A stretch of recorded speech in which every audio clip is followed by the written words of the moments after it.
What if everything you thought was an either or was actually a doorway? Not this or that, not one, not two, but a whole constellation, is a word I like to say, just waiting to be discovered. So there's a scientist and a philosopher who you've probably heard me talk about, and his name is Francisco Varela. And there was a time when he was hiding during a coup, and bullets were whistling past his window or all around him. He had to walk out on the street in the middle of all of this, and his life was literally being threatened, and everything he thought was normal was sort of falling around, most metaphorically and sort of literally in a way. And it was in that moment that he had a sort of change or epiphany, at least as I see it, and as he expresses it in an audio file, which I'll link here. But he had this change in the way he understands reality itself. It's a kind of change I've also had, which I talk about as holding paradox, which can sound simple, but it's actually maybe the hardest thing we do, the hardest skill, the hardest practice, the hardest way of being in the world, and also the most rewarding. It really is a portal into another way of being because it's not a problem, the paradox. It's something like a portal. I really want to get that across. The paradox is the portal, not the problem. It's something to walk through. But we live in a world of opposites, or at least we have grown up, a lot of us, being told that we live in a world of opposites. So you have the left versus the right, science versus spirituality, individual versus the collective, us versus them. You can go on and on like this. And I think it's just about the most familiar thing to us, and something a lot of people would say is just true. We've been taught that you pick a side and then you move towards the goal from that side. And you try to resolve the tension. You try to win. You try to, make sure your side is better than the other or your side lasts or prove that your side is right and the other is wrong and so on and so forth. So there's this always this tension that we're trying to solve. But what if that's a trap? Or what if we've gotten to a point now where it's a trap? Maybe it was really wonderful for a while for us to come into our awareness through these contrasts. Maybe that was really helpful in some way. Of course, there was a lot of harm in it too, but maybe there was something really wonderful about it. But now we don't have to give up all of that, but we can see it differently. It might be that if we keep trying to push everything into these categories, these either or categories, if we keep trying to push everything into these either or categories, it might be that we lose actually what we've gained and what we've kind of gone through all that to be able to realize, which is our sensuality, our connection, our ability to redefine what it means to be here and what a self is and how we can really move forward together. So this Chilean neuroscientist and philosopher named Francisco Varela that I often talk about wrote a paper. It's a pretty hard paper. It's called Not One, Not Two. I'll also link to it. And it's not just academic theory. I think of it as sort of written in it, with his life in a way during this moment in Chile. And what he was really thinking of, or what he was trying to solve, I guess, or not solve, I shouldn't say solve, but what he was holding, the tension he was holding is this notion of mind body, of that we have a body, but then we also have this mind that seems not to be part of our body. It seems something special living in that body. So this is another one of those dichotomies or things we've been trying to solve forever, especially as philosophers. And often there's two kind of traditional answers, something called dualism, which says the mind and body are two separate things, or monism, which says everything's just one thing and it's all matter or it's all consciousness or it's all whatever. There's a lot of different versions of that. And that, again, has been really quite helpful, I think, for us to come into awareness just that we are conscious and that we are sensual beings. It's actually been kind of wonderful. And there's so much wonderful philosophy on both sides of those dualism, monism, and all their many versions. And I think it will always be wonderful to read that. But what if we read it with a different idea in mind? Not to try to solve it or figure out which one is the best one, but rather to hold the tensions that they open us to when they're in communication. I think that's what Varela was trying to do with this paper, not one, not two. This kind of star cybernetics idea, at least that's how I've put it in my notes. I'm always talking about constellations and networks, and instead of a hierarchy with something at the top where everything is sort of flat, or where you have to make one thing into the other, I'm thinking about a constellation cybernetics, nodes connected to other nodes, creating patterns, and those patterns themselves reveal and create new patterns. So actually, there's no node at all. It's all dynamic, and yet we model it that way. So when you chop any of these kind of levels of this network, then you're making a distinction. You're drawing a boundary. You're saying this is separate from that. So you don't really find like fundamental building blocks there. You find more networks. So if you keep chopping, you just get more trees in the way. More things sprout. Trees within trees within trees. It's like when you try to say one side is right and the other is wrong. What happens? I mean, if you look at any situation right now going on in our normal life, it becomes more fractal, more separate. It's not that we ever resolve it, but instead we end up creating ever new versions of people who have ever new ways about these ideas. So we have this idea that we're going to kind of solve it and make it very neat and tidy, and one side will win. But what we really do is create more and more divisions. But it's also just the way we see it, because it's not that those don't have to be more and more divisions. They could just be more and more exciting ways to discover something, like ways into what we thought was two dimensional or flat. So, this idea that it's not one and it's not two, it's a process of ongoing never endingness. That's very hard to get our head around. But often when we say it's one, we think there's an end and a beginning, and we can find the right thing, and it all will always be that way. But this isn't actually what we live within, or what we are, or what any of this is. All this blooming, buzzing, ongoingness, as William James, I think, put it, is not beginning or ending. It's something else that we're still trying to figure out how to put words on. And it's not one thing. It's not two things. It's not three. So somehow you have to hold that tension of it being all one, in the sense of there's no beginning or end and you can't get out of it. And from any one point, you can get to any other point somehow, even if it might take a long time. So it's all connected, it's all relational, and yet there's no end to it. So it's not something floating that you just are gonna suddenly completely explore and understand and be done with it and find the right answer. Sorry, at the end of the day, my voice is already gone when I try to do these for you, but thanks for putting up with it.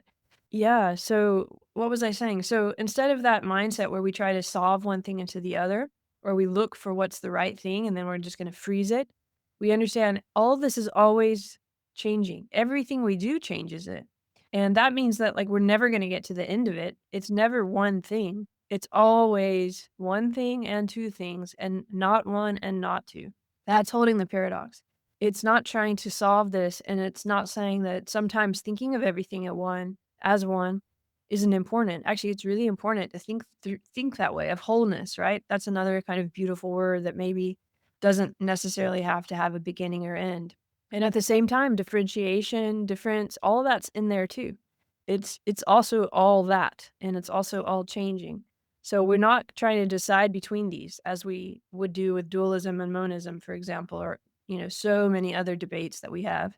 Instead, we're holding this. We're learning how to be the space that's holding this, live in this tension. I mean, you're an individual, but you're also part of something, maybe a family or a group or a society or a nation, whatever. And you can't be the individual without whatever that family is that you came out of, or that society around you. That there is something that you call a society gives you the idea that you're something like an individual. At the same time, that society doesn't exist without all of us individuals. These are co-creating each other, and they're neither one or the other at any one time. We are always co-creating all of those, and even those terms are just terms that we're trying to give to certain regularities that exist in the world. So, you can think of it as cells too. Cells maintain their boundaries, but they're also processes that are constantly in exchange. So a cell, because of its relationship to the whole organism, is that organism in a way, and the organism is that cell, but they're never you can't reduce one into the other. You can't say they're the same thing, and to try to do that would just be pointless in a way.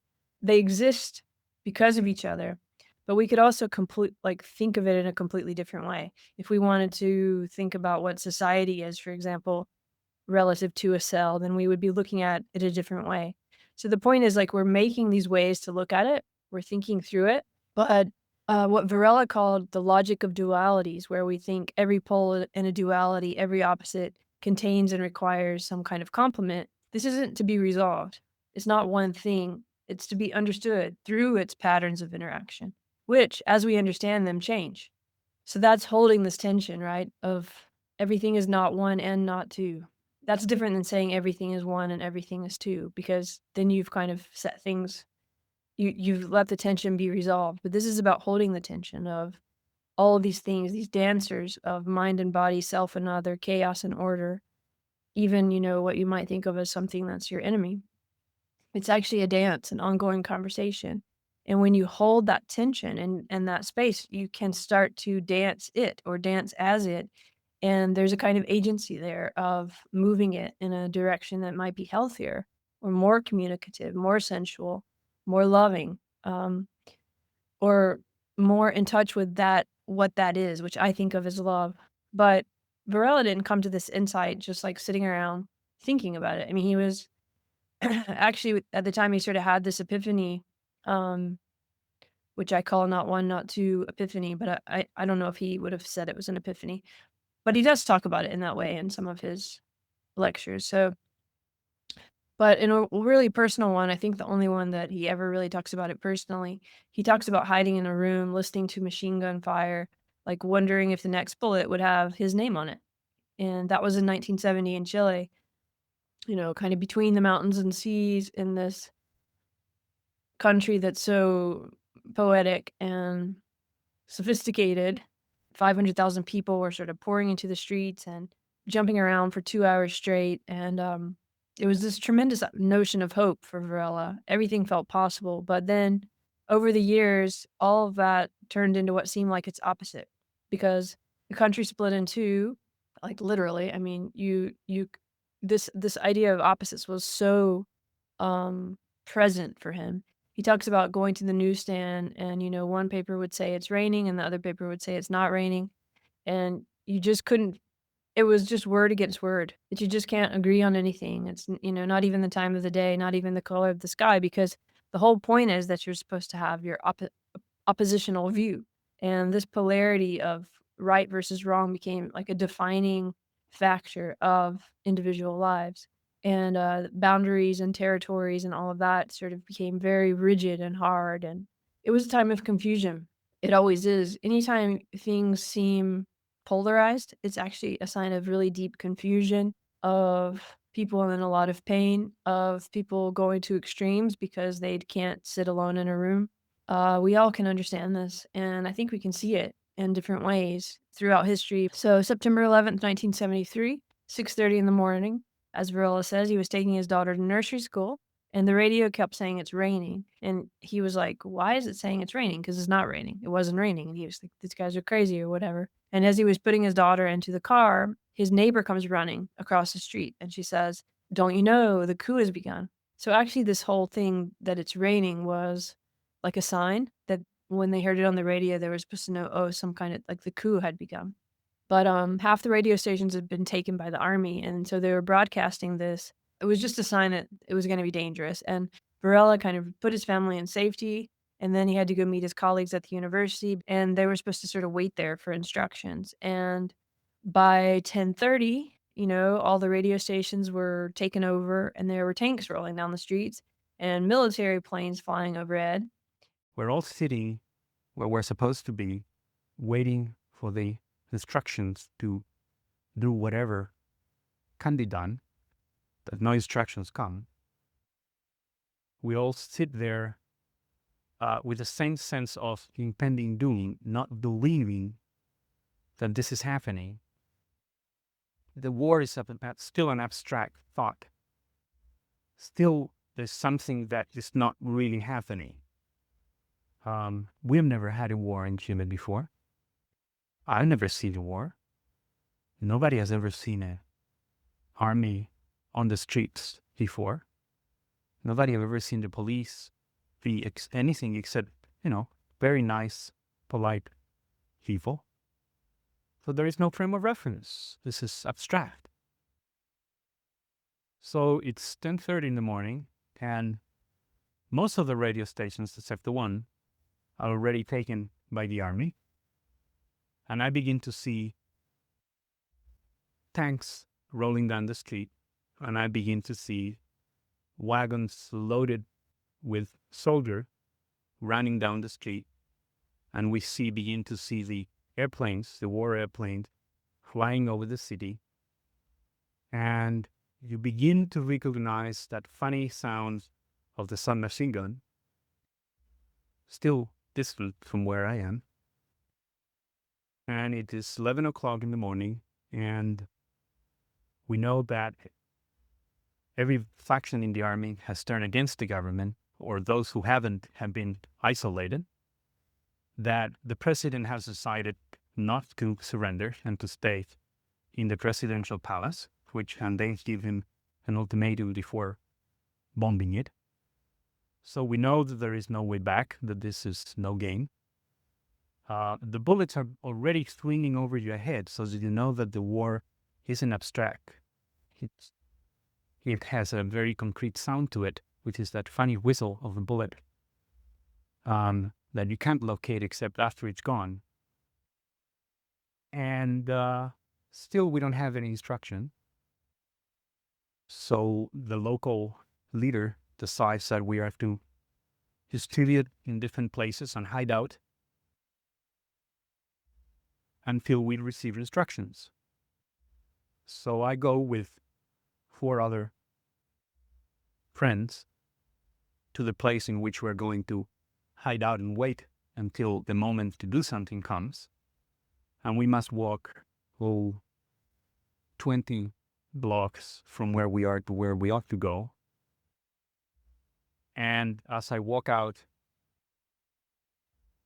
the reality of the war becomes already vivid. And that's when he was kind of in the midst of this, and no matter let's not talk about politics and get into all that, but he was in this moment of danger, and also this moment that had been created from this absolute kind of belief in opposites and contrasts, and, this, go to the very extreme in your belief of the opposing view, or that you had to solve this, that you had to win, that your side was right, and that the world worked like this, that this was really true. There was one truth, and everything needed to be solved in that way. So he was with his friends, and they were in this hiding place, and they had to walk, I think, to another place, and he saw a tank bulldoze a factory wall, 20 people with weapons, or I'm not sure how many people, but a lot of people, and he could hear the guns, and blocks away, there was a man at an intersection. I think it was like a really young soldier, maybe 18, 19 years old, and he talks about he had this really sweet face from a certain area of the country that he remembered and liked a lot, and he saw this person, he saw just, like, let go, right? Because, when you're at that extreme, then it's like, "Oh, okay, well, you just keep going, and that's what you're supposed to do," and, Varela had this realization then, like, "Okay, if I had met that guy in a bar, like, 2 months ago, the soldier with the sweet face, we probably woulda had, like, a great conversation, and I woulda liked him, and now I don't recognize him anymore." Like, when he saw his face, he saw he's not the same guy as actually that sweet guy in that face. He was just living as the opposition in the polarization, which can happen to any of us, no matter what side or whatever we're on. When we buy into this idea of oppositions being not just our way to come into realization, but actually something that we have to become, because it's a deadening, it's a hardening, it's a way out of life, it's not the portal into life. You have a moment where you can see these contrasts and take the portal into life, and that's beautiful, right? And that's about holding strong to what you know is right. This isn't about, like, being passive, by the way, which can sound like that sometimes. Not at all. It's about what are you standing with, and is it the space that's holding life, or is it some kind of thing that's been cut off and out of that, and you've been told is one side that you have to fight for? That's the difference. We stand very strong for things, and we all need to stand strong for different things. But we're standing in the space holding opposition, not as the opposition. That's holding paradox, that's not 1, not 2, and it's really hard to do and also to even understand what I'm saying, and that's why I've done, like, 70 videos about this and conversations about this and books about this, and I will keep doing it because I really feel it's so, so important, for how you feel, how you are, who you are, what is possible for you, what you give to this world, because you all have something to give, every single one of you. Varela had something to give in exactly the same way you do too. So, anyway, back to Varela, which you should listen to his story of this because 'cause I'm just kind of recounting it from my memory, because this is, all about memory, this show too, and also because I have been writing a book about him and, you've Evan Thompson and all that, all those inspirations. But anyway, so Varela goes through this, right? He sees this guy who could have been his friend become an opposite, right? Like, turn into this kind of person who just can shoot someone with 20 bullets, and that night, while the bullets are still sort of echoing through Santiago and the country seems to be falling apart, because of this crazy opposition that's now cracking the country, he sits down and has to write something. He just sits down in this, like, little space, and he writes, something called The Logic of Paradise. He describes it as like, the ground was being pulled out from under him. That's how he felt when he was writing. I really can, feel this, right? Maybe all of us can when something happens and the reality you thought was there, suddenly you see it never was what you thought, and you don't have anything left to hold on to, and in that comes a strange clarity, actually. Emergencies do this, and he was in an emergency, but he paused, he held this tension, and he could literally see how the whole thing wasn't him, and it wasn't not him, and it wasn't here, and it wasn't not here. It was this ongoing, larger ongoingness without end and without beginning, this collective process that he was in and as and becoming aware of as. So he could literally like see how he could have been in the army or he could have been that 19-year-old boy or from any one position in this you could have gotten to any other. It just is a matter of what path you had been walking to where you were in this position when everything cracked. So speaking of cracks, I mean it sounds almost like he was having a breakdown, but it was a breakthrough. It was understanding all the positions, all his opinions, and all the stuff he might have thought about the government and the position and opposition and all the stuff that really did matter a lot to him, the workers, the military, all the stuff, they weren't separate truths fighting for dominance. They actually couldn't be. There wasn't a way for there to be two things that were fighting and one would solve or resolve the other because there's no beginning or end. There's no one, there's no two. It's all connected. So you actually it's just not possible to do what so many of us try to do when we become polarized and we fight, and that's why those tensions get so heightened and we almost lose touch with our bodies, or our realities or everything that matters, because we're literally trying to force something into a position it can never be in. So these are all parts of a constellation or an ongoing ever moving, ever changing livingness. And all that violence and war and polarity, it's a bit like people it's a little bit like how we might think we are our thoughts or we are our identities or we are our whatever, anything. And we kind of know that's not true. I mean, we can't define our whole life by anything. And yet how do we hold all that? It's really hard. It's really overwhelming. And this was a kind of revelation that Varela had that there's not a single truth, there's not a winning side, there's not a correct position. You don't ever resolve one position into another one. At the same time, we can learn what really is real and important for us, and we can stand as it, not in opposition, but standing as what that is.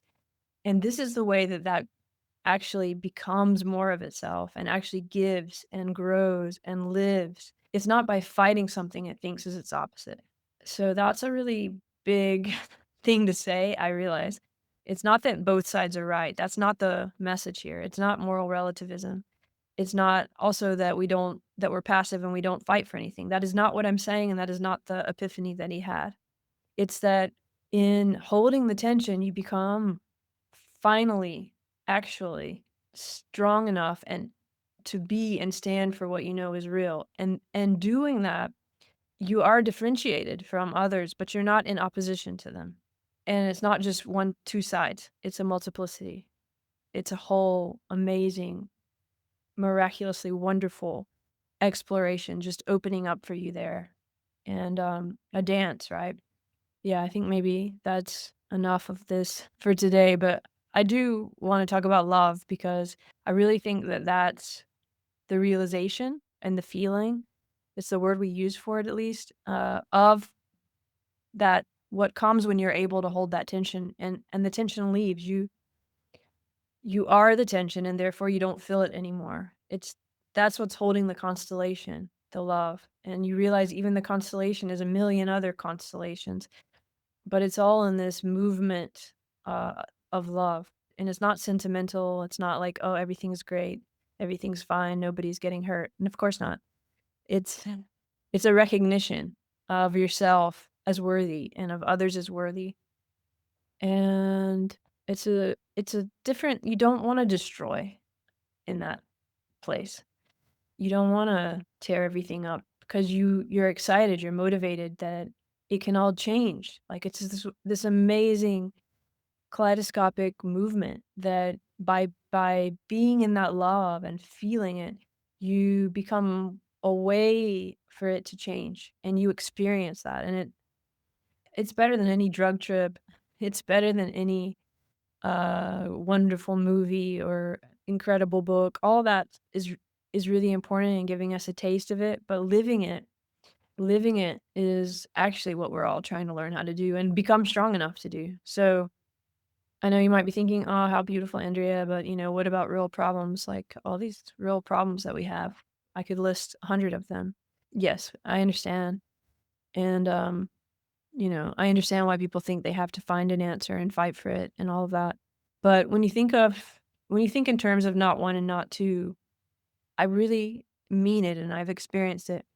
You stop thinking through those oppositions and something else becomes possible. You see a different pattern. You don't lose sight of the pattern. You become able to touch and smell and hear and feel it and see that there's many, many, many layers and dimensions to it. So you don't get attached to rightness and wrongness because it's boring, frankly. And at the same time, you have a lot of motivation and a lot of strength, and that's moving towards something. It's not passive. So this is the idea of holding paradox or of not 1, not 2, at least as I read Varela in this way. It's a kind of opening. It's a kind of transformation that's possible. Logic of paradise, which becomes sort of a basis for not 1, not 2. This amazing dynamic process that I'm waking up as part of, something like that. So, it's not oneness. That's how we find each other. And, yeah, I mean, right now, we're not 1 and we're not 2, and yet we are differentiated and distinct and maybe even on different parts of the planet. We're part of something, we're connected, and we're creating something together, and I hope we can feel love and do it with and from love. So, thanks for listening, thanks for being here, and yeah, that was my diary for today.